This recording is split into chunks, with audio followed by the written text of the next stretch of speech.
अगर कोई भी क्वेश्चन आपको ऐसा आता है, ऐसा कोई क्वेश्चन आता है जो प्रोराटा अलॉटमेंट पर बेस्ड है।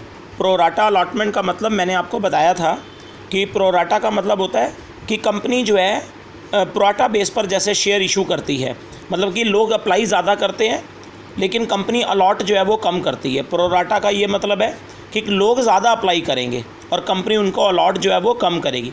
अगर कोई भी क्वेश्चन प्रोराटा अलॉटमेंट का आता है जिसमें कंपनी ने कम शेयर अलॉट करे हैं और अप्लाई ज़्यादा हुआ है, अप्लाई ज़्यादा है और कंपनी ने अलॉट अपने पास से कम करे हैं, उसे प्रोराटा अलॉटमेंट का प्रोराटा का क्वेश्चन कहते हैं। तो जब भी कोई ऐसा क्वेश्चन आएगा प्रोराटा वाला, तो आपने कुछ ना जिसमें कंपनी ज़्यादा अलॉट कम करें और अप्लाइड ज़्यादा हो लोगों के पास से, ऐसा क्वेश्चन अगर कभी आएगा तो आपने इस क्वेश्चन में ना हमेशा कुछ स्टेप जो हैं वो फॉलो करने हैं। ये सारे मैं रिटर्न में आपको अब नोट्स भेज दूंगा, आप नोट डाउन कर लीजिएगा।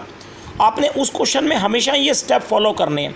सबसे पहला स्टेप, अगर क्वेश्चन प्रोराटा का है, प्रोराटा अलॉटमेंट है, ज़्यादा को कम अलॉट हुए हैं, अप्लाई ज़्यादा अलॉट कम, तो ऐसे क्वेश्चन में हमेशा आप याद रखना कि जो भी डिफ़ॉल्टर होगा, क्वेश्चन आएंगे, क्वेश्चन में डिफ़ॉल्टर होगा, कोई शक नहीं है। क्वेश्चन के अंदर जो भी डिफ़ॉल्टर होगा, देखो ये पक्की बात है, जो डिफ़ॉल्टर है वो भी तो प्रोराटा अलॉट कैटेगरी में से ही होगा ना, प्रोराटा में से ही होगा। डिफ़ॉल्टर ज़्यादा मांगे होंगे, कम अप्लाई करे होंगे, ज़्यादा मांगे होंगे, अलॉट कम करे होंगे, अलॉट कम करे होंगे, तो डिफ़ॉल्टर भी तो प्रोराटा कैटेगरी में से ही होगा। तो आप हमेशा याद रखिएगा, जब भी ऐसा क्वेश्चन प्रोराटा का आता है तो आपने स्टेप क्या फॉलो करना है। पहला स्टेप कि कोई भी डिफ़ॉल्टर आ जाए, क्वेश्चन में कोई भी डिफ़ॉल्टर आ जाए, सबसे पहले उस डिफ़ॉल्टर के आपने ना, अगर क्वेश्चन में अलॉटेड शेयर दिए हैं, डिफ़ॉल्टर के अलॉटेड शेयर दिए हैं कि उसको अलॉट कितने करें, तो आपने सबसे पहले उसके अप्लाइड निकाल लेने हैं। देखो ध्यान से सुनना, अगर डिफ़ॉल्टर के अलॉटेड शेयर दिए हुए हैं कि उसको दिए कितने, तो आपने उसके अप्लाइड निकालने हैं कि उसने मांगे कितने। देखो आप ये बात का अपने माइंड में थिंकिंग करो, सोचो, ये बात अपने दिमाग में सोचो कि डिफ़ॉल्टर कहाँ से होगा, प्रोराटा कैटेगरी, वही प्रोराटा कैटेगरी में से, और कंपनी ने सारी दुनिया को, सबको कम शेयर दिए, अप्लाई ज़्यादा हुआ, दिए कम, तो डिफ़ॉल्टर का भी तो यही हाल होगा। उसने भी तो अप्लाई ज़्यादा किया होगा, अप्लाई उसने ज़्यादा किया होगा और दिए उसको कम होंगे। अब ये माइंड में, अपने माइंड में क्लियर कर लो कि डिफ़ॉल्टर ने भी मांगे ज़्यादा होंगे और दिए आपने उसको कम होंगे। तो आप ये लगा लीजिए, अगर कोई भी डिफ़ॉल्टर है, देखो प्रोराटा के क्वेश्चन के स्टेप हैं, अगर क्वेश्चन प्रोराटा का है पहला स्टेप, तो आपने कोई भी डिफ़ॉल्टर आए तो आपने फट से बेटा जी, अगर उसके अलॉटेड गिवन है कि उसको अलॉट इतने करे, तो आप अपने दिमाग में ये यकीन करो कि अगर उसके अलॉट गिवन है तो उसने अप्लाई ज़्यादा ही किया होगा, अप्लाई उसने ज़्यादा। तो अगर उसके अलॉट गिवन है तो आप पहले उसके अप्लाइड निकालो डिफ़ॉल्टर के, अगर अलॉट गिवन है तो उसके अप्लाइड निकालो। और अलॉट से अप्लाई निकालने के लिए कैटेगरी का यूज़ करना होगा, कैटेगरी, जो कैटेगरी प्रोराटा की होगी, क्योंकि कैटेगरी से ही तो आप निकालोगे अलॉट से अप्लाइड। ये मैं अभी आपको क्वेश्चन में बताता हूँ बेटा जी। और हाँ, ये तो मैंने एक बात बताई है, और इसके अलावा दूसरी बात मैं आपको बता रहा हूँ, वो आप देखिएगा, अगर डिफ़ॉल्टर के कई बार ना अप्लाइड गिवन होते हैं, डिफ़ॉल्टर के अप्लाइड शेयर गिवन होते हैं, अप्लाइड, कि उसने अप्लाई कितने के लिए किया, तो अगर अप्लाइड गिवन है तो फिर उसके अलॉट निकाल लेना।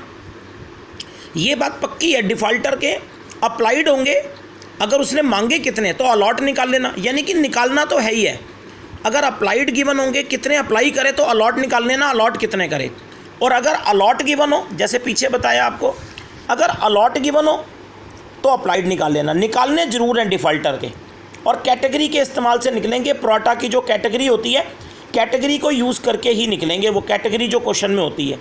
हर क्वेश्चन में प्रोराटा के अलॉटमेंट का, जो प्रोराटा अलॉटमेंट का क्वेश्चन होगा जिसमें कंपनी ने शेयर प्रोराटा पे बांटे हैं, ज़्यादा मांगने वाले को कम दिए हैं, ऐसे सभी क्वेश्चनों में आपने यकीन करना है स्टेप कि डिफ़ॉल्टर जो है वो प्रोराटा में से ही होगा, उसको भी, डिफ़ॉल्टर को भी ज़्यादा मांगने पर कम ही दिए होंगे।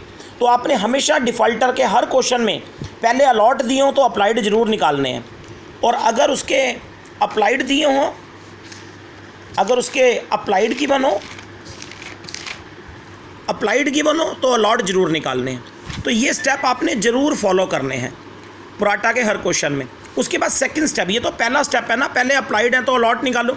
उसके बाद सेकंड स्टेप आपने करना है कि आपने वो जो डिफ़ॉल्टर है, जो भी डिफ़ॉल्टर है, उसकी एडवांस मनी निकालनी है। सेकंड स्टेप में एडवांस मनी मतलब डिफ़ॉल्टर ने एडवांस कितना दे दिया, एडवांस मनी कितनी दे दी डिफ़ॉल्टर ने वो निकालनी है। और तीसरे स्टेप में आपने क्या करना है, उसकी जो एडवांस मनी आई है जो आपने निकाली है उसको आपने अलॉटमेंट में एडजस्ट करना है। जो भी एडवांस मनी उसने दी है उसको अलॉटमेंट में आपने एडजस्ट करना है। ये सेकंड थर्ड स्टेप, ये जब क्वेश्चन होगा, क्वेश्चन में मैं आपको बहुत अच्छी तरह क्लियर करूँगा मैं क्या समझाने की क्वेश्चन कर रहा हूँ आपको। ये 3 स्टेप है, पहले उसके अप्लाई हैं तो अलॉट निकालो, फिर उसकी एडवांस मनी निकालो डिफ़ॉल्टर की, फिर उसके बाद उसका एडवांस मनी को अलॉटमेंट में एडजस्ट करो, अलॉटमेंट में उसकी मनी एडजस्ट करो। ये स्टेप आपने प्रोराटा के हर क्वेश्चन में फॉलो करने हैं। इसको मैं रिटर्न में भेजूँगा, आप नोट्स भी कर लेना और ये वीडियो में देख लेना बेटा जी। इसके बाद जो क्वेश्चन जिसकी हम बात कर रहे थे, मैं वो क्वेश्चन पे आपके पास आ रहा हूँ, जस्ट ए मोमेंट।